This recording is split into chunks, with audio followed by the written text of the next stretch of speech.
Forget frequently asked questions. Common sense, common knowledge, or Google. How about advice from a real genius? 95% of people in any profession are good enough to be qualified and licensed. 5% go above and beyond. They become very good at what they do, but only 0.1% are real geniuses. Richard Jacobs has made it his life's mission to find them for you. He hunts down and interviews geniuses in every field: sleep science, cancer, stem cells, ketogenic diets, and more. Here come the geniuses. This is the Finding Genius Podcast with Richard Jacobs. Before we begin, a note.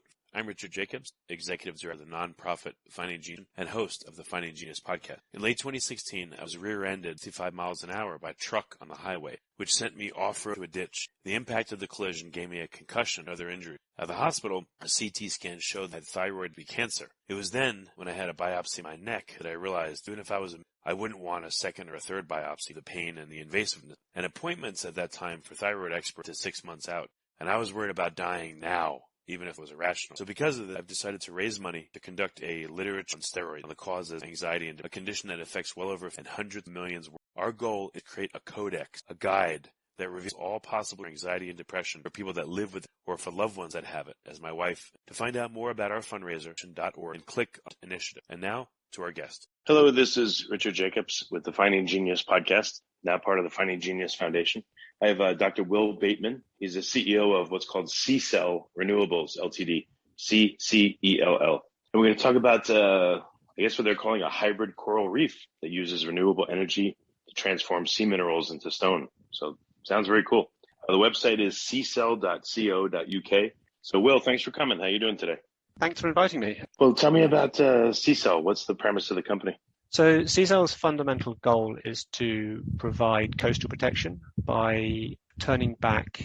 So CCell's fundamental goal is to provide coastal protection by building a natural living reef at sea that works in much the same way as a natural coral reef, causing waves to break and thereby diminishing the energy in those waves before they reach the shore. So we actually sort of have three sort of missions to our primary objective is to hold back the erosion caused by increasing waves. So let's start that again. Our primary objective is to hold back erosion caused by the increased wave energy due to climate change. A secondary objective of ours, something we're about to start working on now, is actually just trying to restore the marine ecosystem. So in the areas where we're working, and the sort of third big piece that makes up our company around education. So which we see, I can go into more details about each of these, but educating locals, particularly fishermen, around the conservation of the marine environment is something that's very dear to us. So we have these sort of three main elements to our company, which we all think, we believe are implementary. That's what we're doing. So we've started out on that first mission, is to build reef-side coastal protection, and we'll be starting the second section of that this coming year. Let's start with that. So you're building artificial reefs because why? You're saying the wave action is stronger than before, and so therefore, what does that do?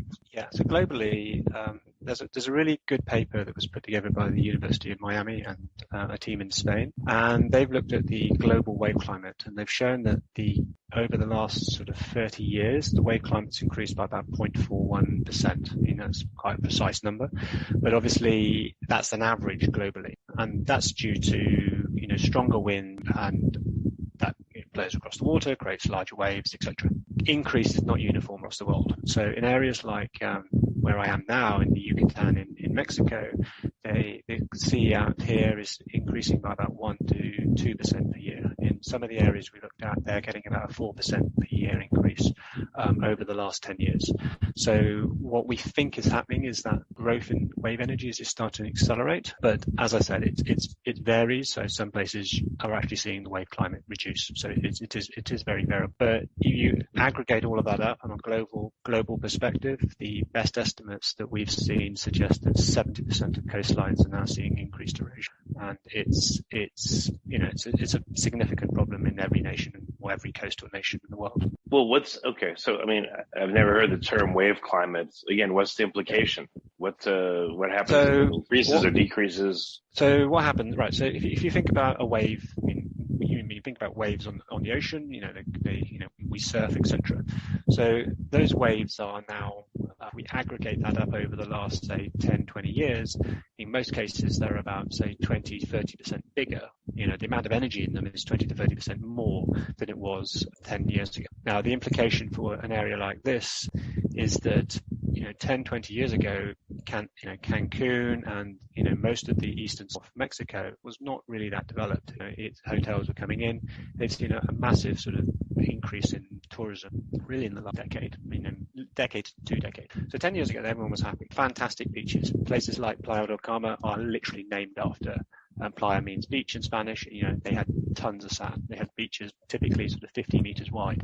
I can show you photos now where that same beach is a meter. So it's hit this particular region very hard, and many other areas of the world. Places like Israel, for example, are here in Africa, got significant issues along the western coast, and the only thing that's changed is the wave climate. We have more hurricanes or more severe storms, but it's the steady erosion that's happening on a regular basis that's caused a lot of that change. That's not to say that human intervention in some of these areas hasn't also got a part to play. Building piers and building various structures out in the ocean has all interrupted some of the currents that naturally replenish a lot of beaches. But the major thing that we're seeing is just a change in that wave climate. So what we're trying to do with our reefs is literally just wind the clock. So put a structure out there that just takes out a little bit of energy. Ultimately we're looking to take out about 30% of the energy, and just wind the clock back to pretty much 10 years ago. The situation was 10 years ago. Everyone was happy. Thus we get back. What happens when the wave energy increases on a particular, beach or a stretch of coast, and what happens when it decreases? Where you see, so this is where it gets quite interesting. Not all waves are equal, as you can appreciate. So if you go to islands like Hawaii, they're known for their huge surfing waves, and they also have some fantastic. What you'll find though is that those beaches tend to be steeper. They probably have heavier, larger grains of sand, and they've reached a sort of natural balance. Where if you come to areas here in sort of Quintana Roo, the beach profile is very gentle. So you could walk out 100 meters and only go down, say, a meter. So the result of that is when you change the wave climate, and you've got, when you've got a beach of a certain profile, you now change the wave climate. That beach is no longer compatible with that changing climate. So to put that in context, bigger waves, as they crash onto a beach, typically the waves crash down, you see a rip current, you see water rushing back out. If you've got a shallow beach or very fine sand, it'll often take a lot of that material with it back out. And those rip currents, if you talk to any surfer, they're very familiar with this. Those are, if you have a bay, waves are coming in at a slight angle, those rip currents are what the surfers were to take them back out into deeper water, so they can come round again and catch the next waves. But those rip currents, when you have larger waves plunging to a beach, can also cause quite a lot of erosion, take away an awful lot of debris. Now, eventually, if you've got, if like Hawaii, you've got solid rock behind your as part of your island. They've got sort of granite and volcanic, material that will create the waves reach a natural balance, and some of those waves are bringing sand on, some of them are taking it off, and the rest of it, it's just a constant cycle. But as I said, you've gone to an area like here where you've got quite shallow beaches and then created a much larger wave environment. The beach is just not consistent with it. And here, most of the coastline is just further sand. In many ways, you could think of the entire area as being one large sandbank.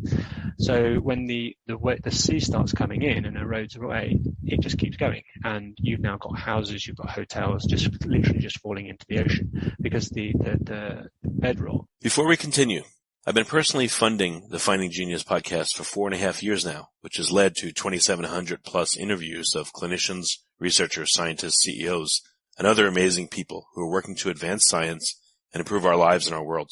Even though this podcast gets 100,000 plus downloads a month, we need your help to reach hundreds of thousands more worldwide.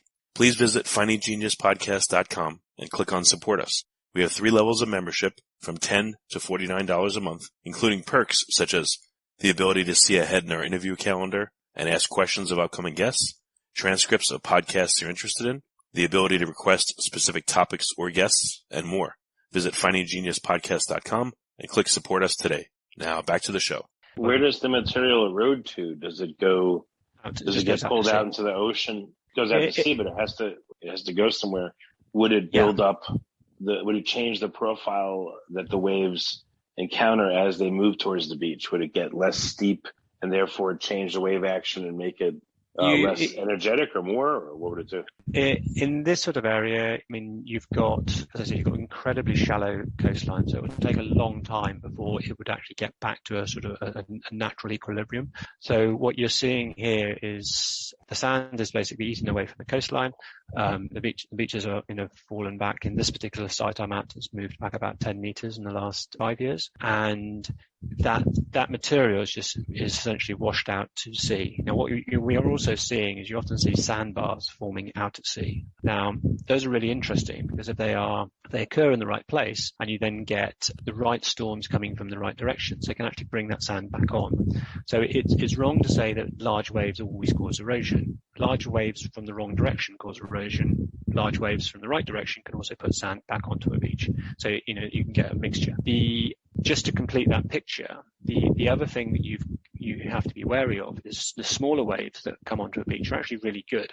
Typically, when they break, they don't have that same sort of backwash effect. The water breaks and then just sinks into the sand and slowly sort of drains back out to sea. But before they break, they create this little jet of water that actually helps to push the sand onto a beach. So a lot of the beaches you see is that those smaller waves that are breaking are actually pushing the sand onto a beach and help to build it up. So what you've got to do is really understand the wave environment and then design structures that effectively filter out the waves you don't want. So both in terms of direction and size, but also allow those smaller waves to continue to arrive on the beach. In terms of where the sediment goes, that's a really important question. Most beaches, you see a general movement of sand along a beach. So we get what we call wave-induced currents. So as the waves come in, they create these currents, and very often those currents run along the shoreline. And it's a bit like parcel to parcel. Every year I get a couple of meters of sand from my neighbor on my right, but I also lose a couple of meters of sand, and I give that to my neighbor on my left, right? So this is a constant process. I mean, every single day there's sand moving from from say the right to the left, and that's fine, and that's completely natural. The problem occurs when something interrupts that. So the first issue is those waves are coming in stronger, so that conveyor belt of sand movement becomes much faster. The other problem with that causes is then that if those currents get too strong, sometimes they actually start to take sand far out into the sea. And once you get too far out, it's essentially lost forever, because if you have sort of ravines or deep valleys out at sea, sand falls into those, you never see it again. Okay, so you've got a sort of balancing act there. And at the same time, of course, the erosion is actually adding sand back into the system. So, where you're seeing erosion of people's beaches here, arguably that's actually good for the people downstream, because they're now, there is more sediment in the ocean that can feed beaches further downstream. It's a very, very fine balance. What is the natural, I would guess there's a purpose to this. So the natural cycling of a given day on a given beach, you have low tide and high tide. What is the typical sand movement diurnally, and what does that do to the creatures that live in and around a given beach, not just humans? If you like this podcast, please click the link in the description to subscribe and review us on iTunes. On an average day, I mean, the tides are quite slow and gentle, so they don't actually do a great deal. But what you do see is, particularly in an area like this, the sand, every single wave that comes in, you see the waves hit the beach at a very slight angle, and you can literally see it. You can see them just rolling all the sand. Just it may only move it 2 millimeters to one side or one direction, but it's just relentless. And so the sand at the surface just slowly just rolling down the coast. In this area, it's slowly being moved westwards. When you get storms turn up, that in a large storm, in particularly say a hurricane, can have dramatic changes, overnight. And we've seen this in lots of places, from Miami to certainly in Quintana Roo and Cancun, Jamaica, etc., and Bahamas more recently. So there you can get dramatic changes, and that comes back to these plunging waves that just rip away the sand and draw it away.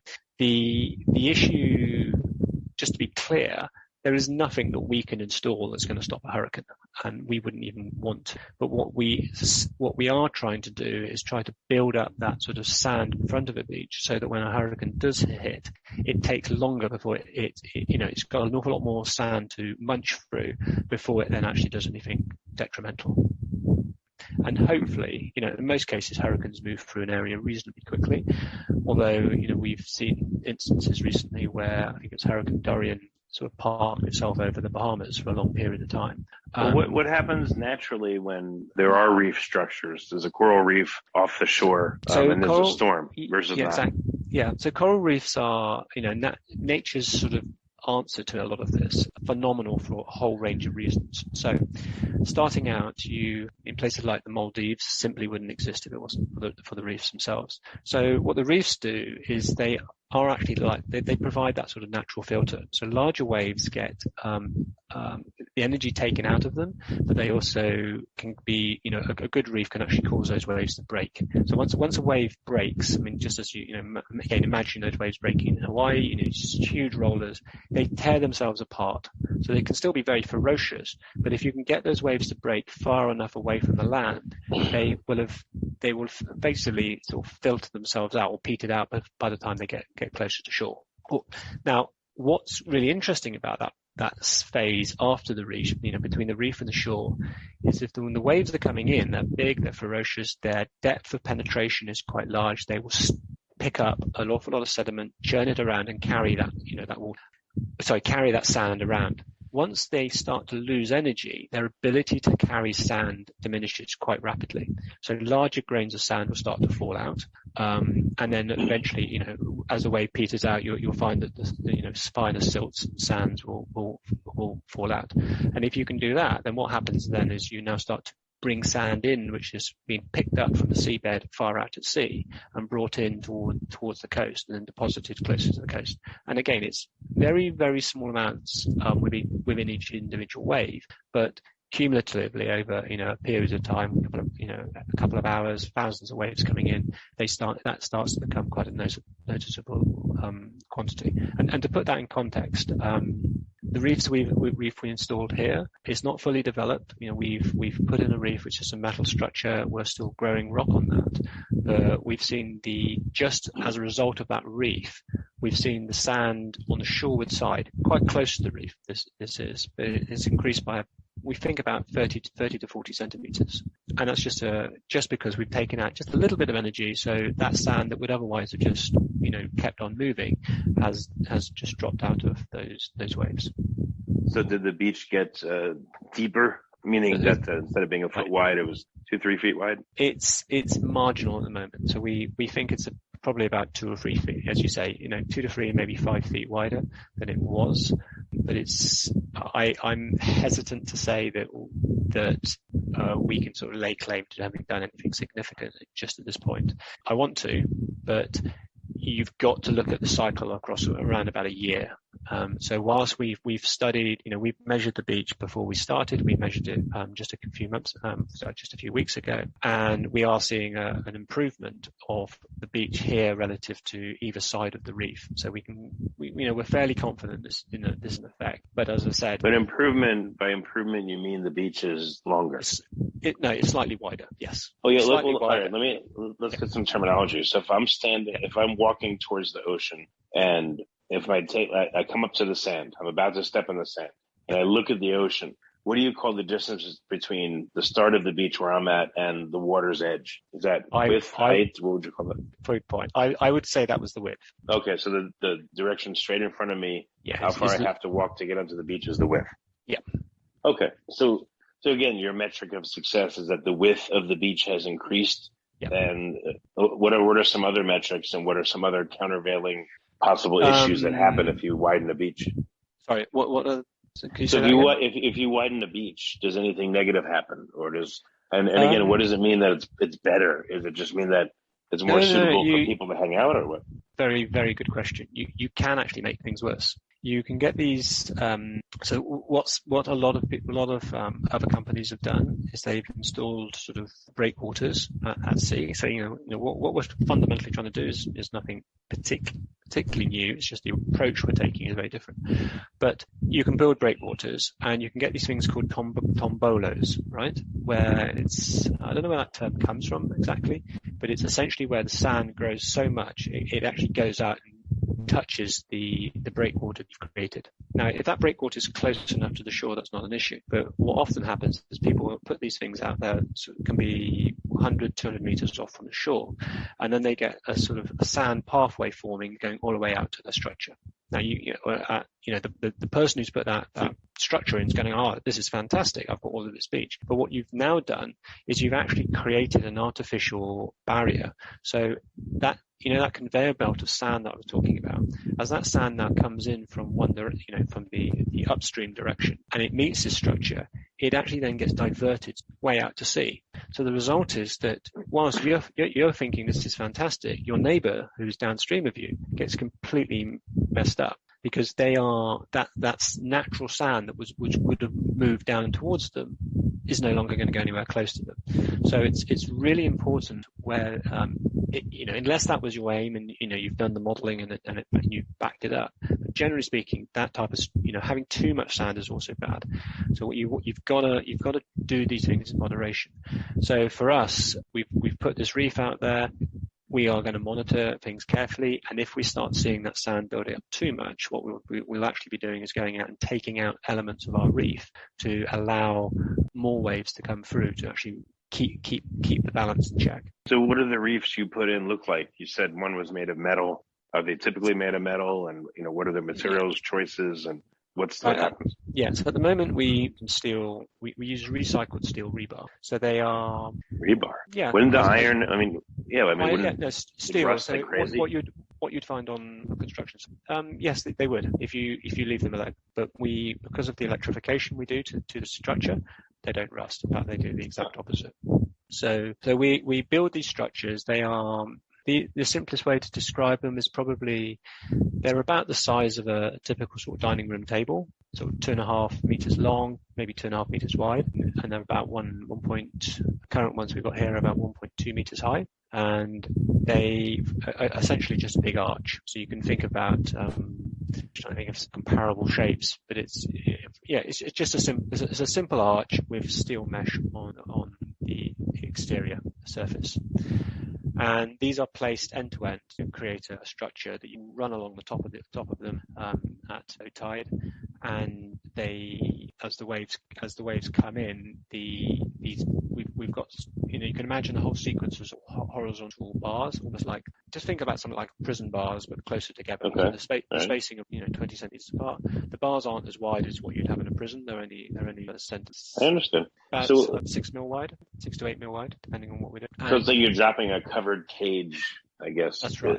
That's what it looks like. But So you've got this cage. Now that on its own doesn't do much. I mean, it's just like trying to hold back water with a sieve, right? What we then do is we're passing a very small electrical current through the water, and we're doing essentially electrolysis on the seawater. Now, what that does is it changes the pH around the steel. So this steel structure you were worried that it would rust. What we've done is we've actually increased the pH in that area, making the water slightly more alkaline. And what that does is it causes various minerals in the sea, particularly sort of magnesium, to precipitate out. And precipitate out, exactly. So also, what about the life forms that would use that material in the ocean to form their shells and everything? Well, they love it because I'm not a marine biologist, but in terms of getting those minerals out of the sea, they have to use energy to extract them. So now they go to an area where it's actually we're almost helping them do that. So we find that corals, it's not work that we've done, but other teams have done work with this where they found corals grow typically sort of 2, maybe 3 times faster than they would otherwise, because the minerals that they need are almost being drawn towards them. The other advantage for them is that the pH of the water, so you've heard about acids, sort of acidification of our oceans. they benefit now because the area we've created is very, very slightly more alkaline would otherwise have been. So we've moved it in extreme cases by about two points on the pH scale. And on top of that, have you ever applied this to a natural reef? Could you do this? We haven't. No, we haven't. So, but there are other companies like in Indonesia and etc. who have done similar techniques, but they are trying to restore natural reefs. Okay, interesting. So the project that you've done on this, have you done any that are long term now, where it's been there for a couple of years and you can see the real effect of it, or are they all more recent? No, we're still a young company. So the unit we have here has been in the water about 5 months. We haven't had it powered for the entire of that time because dare I say, we've had some technical issues at different points, so which we've now resolved. But it's that, that's long term. This is the biggest project we've got. It's 120 meters long. In addition to that, we've got trials going on in Barcelona in Spain, and we've had individual units installed at 2 different hotels in Cancun about 9 months. So, we've... Oh, so 9 months, some of them. What have you noticed over the 9 month period? That's probably the longest, right? Yeah, exactly. So those we're seeing, we exactly what we want. So we are growing rock around the structure. So as I said, we started off with this sort of metal cage. What we're now doing, all of that metal is now building up rock around it. So you're effectively creating like little reinforced concrete beams. And what they then do is, provide more resistance to the waves. So the structure is designed in such a way that, as it becomes stronger, it actually has more mass and weight and holds itself in position. It also provides greater resistance to the waves. In addition to that, this is what I alluded to at the beginning of the conversation, is the growth of marine creatures onto that structure. So this is what's really exciting for us. It's all the sort of calcareous organisms from oysters through to corals. If you can encourage them to grow onto your structure, they take off. And I've often sort of equated that to sort of like, if you or I jumped into a bath of chocolate, we'd be very happy. And what we're doing with the reefs is we're creating this bedrock, which is exactly what they want. It's the exact minerals that they themselves would form themselves from. So they are, they have this fresh new rock that they can attach themselves. All we've got to do is now create maintain that environment so they can thrive, which is the next phase of our sort of company's development. So we're going to really big push next year is around, how do we encourage oysters in particular, but also other calcareous organisms to grow on our structure? What do we do with that electricity? Do we want to provide more or less, or do things in a different way? Maybe only provide power at night or something like that. So we're going to be looking at a lot of different variations around this.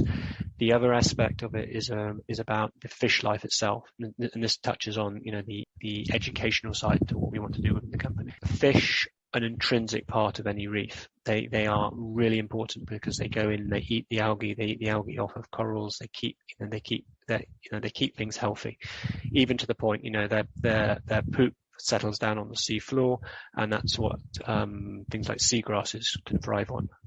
So this whole ecology is really, really important. So you can't really solve. We can solve one aspect. We can build a structure that protects us against the waves, but it's not a long-term structure. We would constantly have to maintain that if we weren't able to recruit nature. If we can get nature to sort of take over these structures, which is what we're already seeing, but we want to now promote even further, you then end up leaving a structure where, we only need to power it for maybe a year or so. We can then take all of our electronics away, and you leave behind a structure that is almost self-maintaining. There's some really, the science out there is fascinating. So we're doing some work with Cornell University and also Exeter University in the UK, we're going to be reaching out to, both of which have done work where they listen to the sound of natural coral reefs. And then what they do is they play back that sound of a natural coral reef to, another area. And what they found is they can actually attract fish into that region, because the fish listen out and go, hey, that sounds like a place I want to be. It's where I often sort of talk about it, it's where the party's at. So the fish go to that region because they know that's where it's going to be. It's healthy. They've got lots of ravines and nooks and crannies they can hide in. So we can use those sort of techniques to draw fish into our structure to help keep it healthy. So as internally, what we talk about, what we've currently got, we talk about as a digital reef. It's got a lot of electronics. It's pretty high tech. Actually focusing on how do we grow rock really well. The next phase of our work is about how do we make that a living reef? What do we do with that electronics and stuff to actually, supercharge the living natural environment? And then the third phase to that is how do we encourage locals here to actually respect, what we're trying to create. The worst things we've seen here are fishermen now are sort of coming in and actually just sort of sitting around our reef because they can see there's more fish in the area than there were before. And yeah, but that could be beneficial, if you worked for the fishing companies, of course, and you were able to bring, to give them places to go. But it's really short term. It's really short term. It's a very short term view. If you go back to natural coral reefs. Coral reefs are so incredibly important for the world ecology. So something like 25% of all marine life live in or were born within reefs, one form or another. So you take away that, we've already lost something like 50% of the world's coral reefs, that the rest are severely under threat. There's some predictions that by 2050 we'll have lost something like 95% of them. So, and that the knock-on impact for that, if in terms of where fish are born, etc., is huge. So, and what we need to be doing in areas here is, they've already fished out most of the waters. They're having to travel further and further afield to get their fish. We've got to establish here a sort of marine protected zones. So we're working with the local government here. We want to work with other sort of environmental bodies to. Well, this seems like a perfect way to cycle faster. I've seen some nations, let's say they have 5 beaches around their island. They'll allow fishing on 3 of them, let 2 go wild for 6 months, and then switch to the 2 and then back. But your technology seems like it would accelerate this process a lot, so that they can cycle faster and do stuff better. Yeah, you could easily do something like that. So you cycle through it. I mean, it's the same thing we do with farming. You leave some of your fields fallow for a few years to let them sort of regenerate. So you're quite right. You could have areas where you say, okay, this year you can fish here, but in the next 2 years you can't. My personal preference is that you would actually establish a sort of marine protected zone, and you say, okay, you do not fish in this area, period. But beyond, once you go outside of that zone, yes, you can. And there's been some very, very successful studies and what projects done both in the UK and places like New Zealand, where they've shown that if you lock off areas of the ocean to any fishing whatsoever, when the fish thrive in that area, they will actually restore in numbers, often within a couple of years. And then when they spill out of that area into the surrounding waters, they do so in such great numbers that you end up, everyone benefits.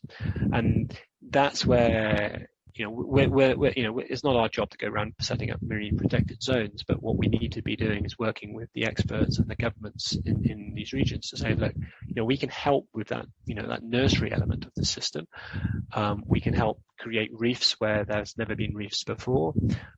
We can extend that in lots of other ways, so we can put structures further out at sea because you want to enhance areas for the fish to live in. But we want to see that done as a sort of a concerted, joined up thinking with government, with the local fishermen, etc. So we say, okay, well, based on the hard science, what's the best way of you getting a return? Also, reefs are fantastic for tourism. There's a lot of fishermen could potentially diversify into other sectors to supplement their income and still do okay. We've got to be smart about that. And we also need to do other basic things. Something like 40% of all the plastic in the oceans comes from fishing nets. The fishing community have got to wake up and say, come on, we've actually got to do our part to protect this phenomenal environment. And you just throwing odd fishing nets over the side is not acceptable anymore. It's actually killing the very thing that you're trying to live on. Yeah. So there needs to be a lot more thought gone into this whole space. I know it's it is serious, but I thought of a funny name for a company in this space. You call it Reefer Madness. Well, very good. So what's the best way for people to find out more about your work, see pictures of the reefs, maybe see reports from the field on what's happening? Yeah, I mean, as you introduced us at the beginning, obviously check out our website. So we're about to update. So it's CCell.co.uk. We obviously have Twitter, LinkedIn, Instagram feeds as well. Pretty bad actually at managing all of those, but we're getting better. So we're putting out more stories on a sort of weekly, often daily basis. And yeah, I mean, that's the best way to follow us. We're also very interested in people involved. Obviously, at the moment, have a big focus around Mexico. We've chosen Mexico for a variety of reasons, but we just want to get everything working really nicely here. When we have new ships coming up, if people want to get involved and come down and do structures, that would be fantastic. I'm hoping to head across next year, often actually taking smaller corals in hatcheries and taking them, sticking or connecting away. And then there's just support in terms of monitoring and looking at what's going on. It's a fascinating environment out there. So and then if you're feeling slightly generous, we crowdfund at the beginning of January for investors, particularly companies that might want to raise my sort of stage of evolution. Well, very good. Will, thank you for coming on the podcast. I appreciate it. Thank you for having me, and thanks for the time. If you like this podcast, please click the link in the description to subscribe and review us on iTunes. You've been listening to the Finding Genius podcast with Richard Jacobs. If you like what you hear, be sure to review and subscribe to the Finding Genius podcast on iTunes or wherever you listen to podcasts. And want to be smarter than everybody else? Become a premium member at findinggeniuspodcast.com. This podcast is for information only. No advice of any kind is being given. Any action you take or don't take as a result of listening is your sole responsibility. Consult professionals when advice is needed.